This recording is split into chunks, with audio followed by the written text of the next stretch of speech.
मिनबहादुर गुरुङले तपाईलाई 50, 60, 70 करोड पर्ने जग्गा दिएर अर्को 20-30 करोडको घर ड्याङ्ग कीर्तिपुरमा मिन भवन कीर्तिपुर बनाइदिने हुनुभयो भनेपछि नेकपा एमालेको धोती खुस्किन अब बाँकी के रह्यो त?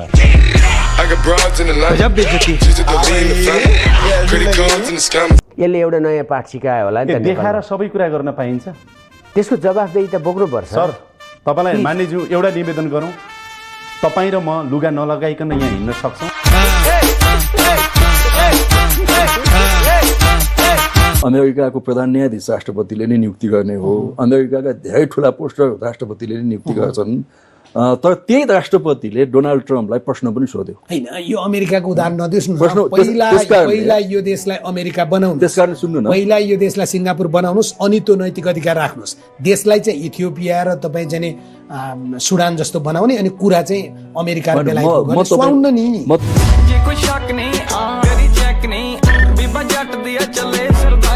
कुनै बेला ब्याङ्कहरू भनौँ न, वाणिज्य ब्याङ्क, राष्ट्र ब्याङ्क धाराशाही हुँदै थियो नि। ती वाणिज्य ब्याङ्क, राष्ट्र ब्याङ्क कसले उकासेर ल्यायो त? कुलमानजीले ल्याउनु भयो? त्यहाँ त अर्को कोही सियो थियो नि। होइन, तपाईँलाई चाहिँ किन यो भन्छन् नि कहिलेकाहीँ, अति धेरै न्यु खोज्यो भने तेरो ढाड चिला छ भन्छन् क्या। तपाईँको चाहिँ ढाड यति धेरै किन चिलाएको भने क्या? जलवा है हमारा।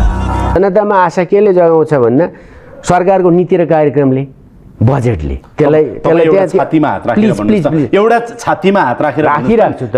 नेपालमा पछिल्लो 10, 12, 15 वर्ष यता आएका कुनै पनि बजेटले नेपाली जनताको आशा, भरोसा, विश्वास कायम गरेर बजेट आउने भयो, ओहो नीति तथा कार्यक्रम आउने भयो, अब हामी जनताको चाहिँ काय पलट नेताले गर्छन् भनेर जनतालाई विश्वास लागेको होला।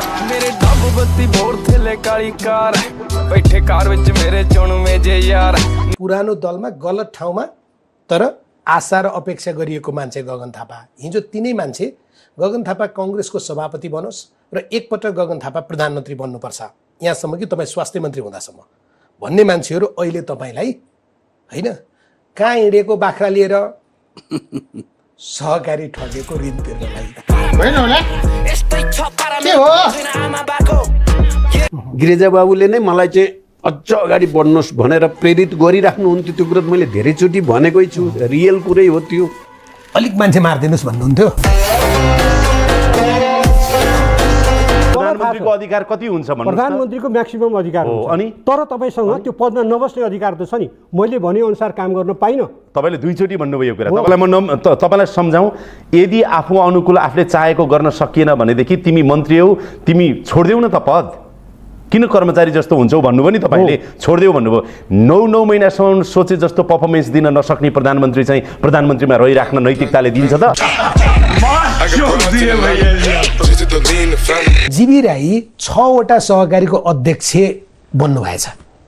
सहकारी विभागले के गर्छ भने नि, बरु तपाईँलाई पनि एक्नोलेज हुन्छ, प्रत्येक महिना आफ्नो सहकारीको विवरण, साधारण सभा गरे पछाडि सहकारीको विवरण सबै सहकारी विभागमा बुझाउनुपर्छ। त्यो बुझाउनेले त गीतेन्द्र बाबु राई भनेर बुझायो होला नि। अनि 6वटा सहकारीमा गीतेन्द्र बाबु राई अध्यक्ष देखेपछि ती कार्यालयका कर्मचारी चाहिँ गट्टा खेलेर बसे।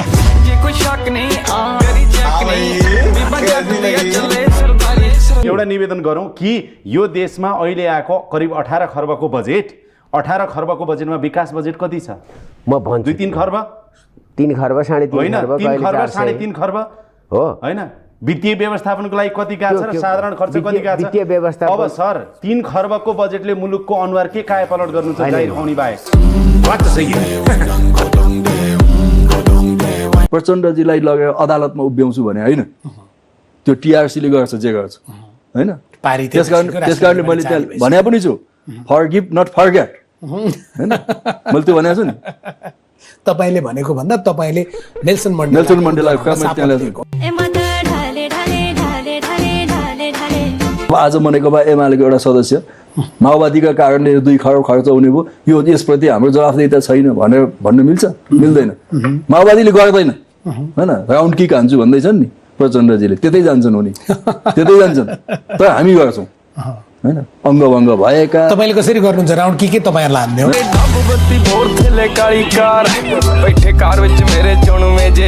सात सालमा डेमोक्रेसी आउनुभन्दा अगाडिदेखि नै तय भएको ब्युरोक्रेसीमा केही पनि चेन्ज भएन। त्यो के थियो भन्दा काम के अरे दिन कटाउने जागिर पचाउने जी हजुरी गर्ने कुरा लाउने कुरा काट्ने यो तहको प्रशासन संयन्त्र थियो। यो विकास गर्ने सक्ने सक्षम छैन, यसले जिम्मा लिँदैन क्या, यसले जिम्मा लिँदैन। र यसमा दोष कसको त भनेर फेरि तपाईँ झम्टिहाल्नुहुन्छ नि, एक सेकेन्ड पनि नपर्खी म झम्टिन्ने यसमा हो ल भन् म मेरो क्वेसन दोष छ अर्को सोध्नतिर लाग्नु तपाईँ ढुक्क हुनुहुन्छ ज्ञानेन्द्र भाइमारा हुन्, उनलाई जेल हाल्नुहुन्छ। आफू बारम्बार प्रधानमन्त्री भन्ने, तपाईँको मित्र केपी ओली अहिले प्रधानमन्त्री हुनुहुन्छ, उहाँ कविता लेखेर भाइमारा भन्ने, तपाईँ भाषण गरेर भाइमारा भन्ने, अनि एउटा भाइमारालाई हात हल्लाउँदै अब म आएँ भन्न छोडिदिने गरे के?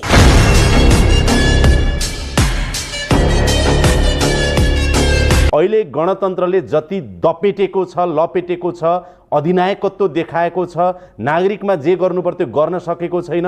हाम्रो जनताको शासन गणतन्त्र भन्ने महसुस म जनतालाई छैन। 2000 मान्छे दिनको जाने विदेश जानु परेको छ, केही भविष्य यो देशमा छैन भनेपछि त त्यही राज संस्था ठिक थियो भन्ने लाग्दैन? मजाको झापड काठमाडौँको मेयरले तपाईँहरूलाई हानिदिनु भयो नि होइन? उहाँले हानेर केही फरक पर्दैन। उहाँले के भन्नुभएको छ भने अब खोला मात्रै होइन, टुँडी खेल खुला मञ्च पनि आफ्ना कार्यकर्तालाई दिने अध्यादेश पास गर्नुभएछ। बधाई छ सरकारमा रहेका कार्यकर्ताहरूलाई। प्रधानमन्त्री केपी शर्मा ओली र काङ्ग्रेस सभापति शिवराज देउवाको फोटो राखेर उहाँले भन्नुभयो ल ठिक छ, कहिलेबाट बाँड्ने खुला मञ्च र टुँडी खेल दिनु पर्यो।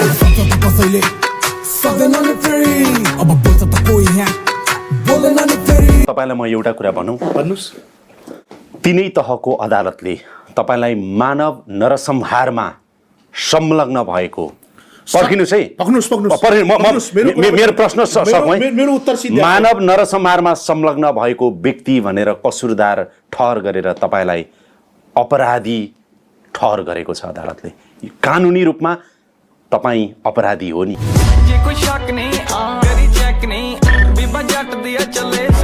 नाबालक सहित 8 जना सुरक्षाकर्मी जुन रूपमा जसरी विभत्स किसिमले हत्या भयो, तिनै तहको अदालतले तपाईँलाई नरसंहारमा सहभागी भएको एक अपराधी भनेको छ। यो हिसाबले तपाईँ अपराधी हो। ठिक छ, लेखेर अपराधी बनाइदिनुस्। लेखेर होइन, तपाईँले त्यो अपराध स्वीकार्नुभयो र 5.5 वर्ष त तपाईँ जेल बसिसक्नुभयो त।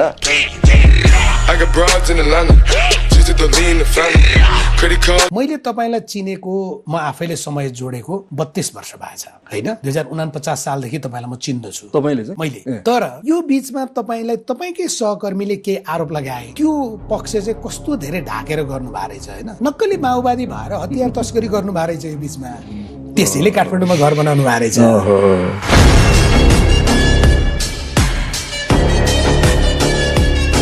तपाईँ प्रधानमन्त्री बन्नुभयो भने अब चाहिँ ज्ञानेन्द्रलाई जेल हाल्ने। म त्यसलाई फेरि एकचोटि छानबिन गरेर छानबिनको ठाउँ राख्नु भएको छैन भने तपाईँले भाइमारा करार गर्नुभएको छ। मैले नै भनेको छु, मैले भनेर मात्रै वैधानिक र औपचारिक ढङ्गले निर्णयमा पुग्ने त प्रक्रिया हुन्छ नि। फेरि त्यसमा पनि प्रमाण हुनुपर्छ।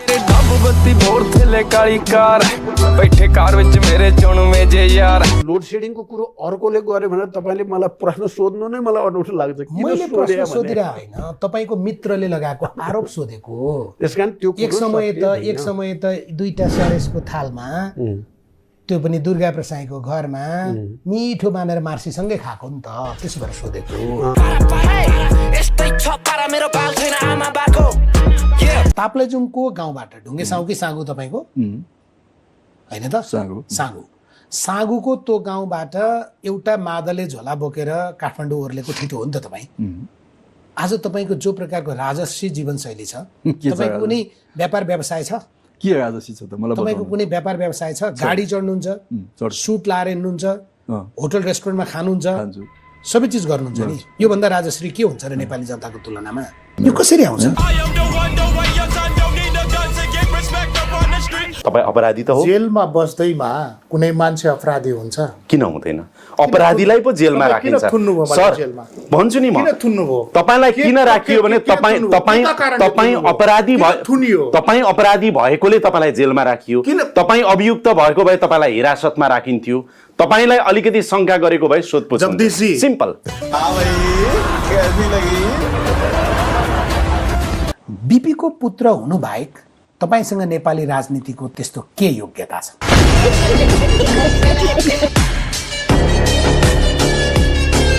एउटा चिज भनिदिनुहोस् त, एकचोटि कति महिना मन्त्री हुनुभयो? 15 महिना भयो, 11-12 महिना कोभिडले खायो। कोभिडले खायो कि तपाईँले खानुभयो? एकचोटि मन्त्री भएर निक्लिँदा एउटा जीवनभरिलाई चाहिँ पुग्छ नेपालमा? त्यो बेपत्ताको परिवारकोमा गएर तपाईँले भेट्नुभयो, शहीदको परिवार कहाँ गएर भेट्नुभयो नि, उनीहरूको हालत र अवस्था देख्दा तपाईँको मनमा के आयो? स्थिति दयनीय नै छ र मैले यो पटक हामीले विगतमा जति तपाईँहरूको आँसु पुछ्न हामी आइराख्नु पर्थ्यो त्यहाँ कमी भयो हाम्रो। पार्टी त्यहाँ चाहिँ कमजोरी गरेकै हो भनेर क्षमा याचना गरेपछि सबैले क्षमा दिने हुँदो रहेछ। अहिले यस्तो होइन, तपाईँको बोली नै त्यस्तो छ, त्यो भएर एकछिनलाई तपाईँले भनेपछि लुटुपुटु भयो होला।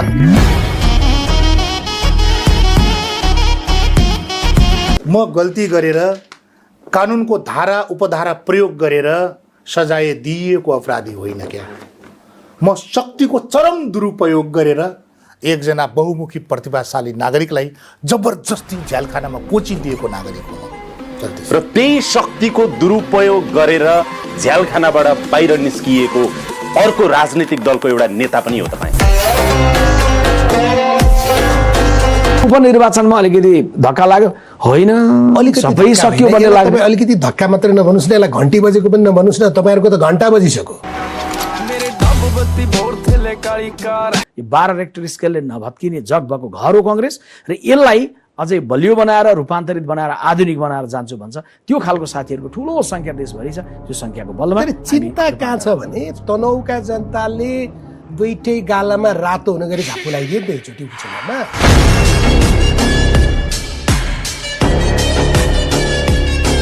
मान्छे चाहिँ हिजो यहाँ थियो भनेर हेर्दैन, अहिले के काम गरेको छ। योग्यता चाहिँदैन? योग्यता चाहिँदैन। म दावा गर्छु भूमि सम्बन्धी पिएचडी गरेको ल्याउनुहोस् मसँग, म चाहिँ एसएलसी पास गरेँ। तपाईँले यति भनेपछि हजुर यो कुर्सीमा बसेर तपाईँको च्यालेन्ज स्वीकार गरिन भने यो कुर्सीमा बस्न म लायक हुन्न र मेरो ल्याकत पनि रहँदैन। म तपाईँलाई भूमि सम्बन्धी अध्ययन गरेको मान्छे ल्याइदिन्छु, ठिक छ, र तपाईँको भूमि आयोगको अध्यक्ष र सदस्यहरू राख्नुहोस्, ठिक छ। उहाँहरू मध्ये ज्ञानका हिसाबले र यो समस्या समाधानको हिसाबले जो अगाडि छ उसलाई तपाईँ भूमि आयोगको अध्यक्ष बनाउनु तयार? बनाउनु किन तयार? यो प्रतिस्पर्धा स्वीकार च्यालेन्ज स्वीकार तयार? मन्त्रीज्यू विधिभित्र आउनु तयार? हामीले भनेको के हो? तपाईँको पार्टीको सदस्यता, त्यो सदस्यता लिएर तपाईँको लुम्बिनी प्रदेशमा अध्यक्ष हारे पछाडि भूमि आयोगको अध्यक्ष। ए बाबु कुनै बेला कुन मान्छे पार्टीको राजनीति गर्छु भन्ने मान्छे पार्टीको राजनीति जागिर खान किन आउने? तपाईँ हिजो विद्यार्थी हुनुहुन्थ्यो, अहिले पत्रकार बन्नुभएको छ, अनि तपाईँलाई अहिले किन आएको भन्ने समय होइन नि। आइतबार पार्टीको चाहिँ चुनाव लड्ने, सोमबार गएर भूमि आयोगको चाहिँ त्यस्तो होइन। काम गर्ने सन्दर्भमा त्यो जिम्मेवारी भनेको मान्छेले जुनसुकै ठाउँबाट यो खोलो चाहिँ तपाईँ जाने उरो र कुलो जतानी जान्छ, पानी जाँदैन क्या, पानी लैजानुहोस् न।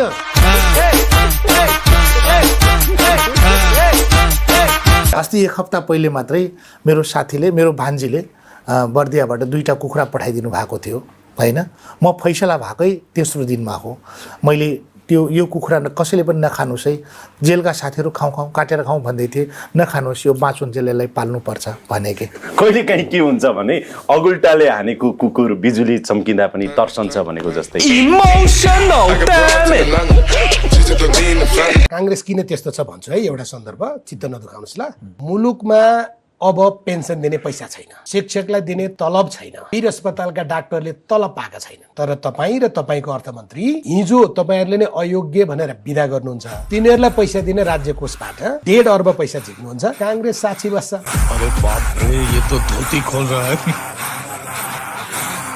मालिकको सबभन्दा सेवक जनावर हो कुकुर होइन, तपाईँहरूलाई तुलना गरे होइन।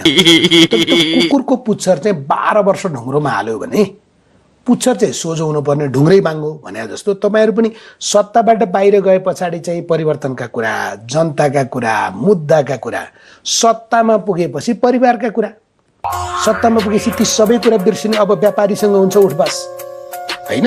अब त्यो जनता बिर्स्यो, त्यो रोल्पाको जनता नि बिर्स्यो, रुकुमको जनता नि बिर्स्यो, गोर्खा 2 को त अहिले बिर्स्यो।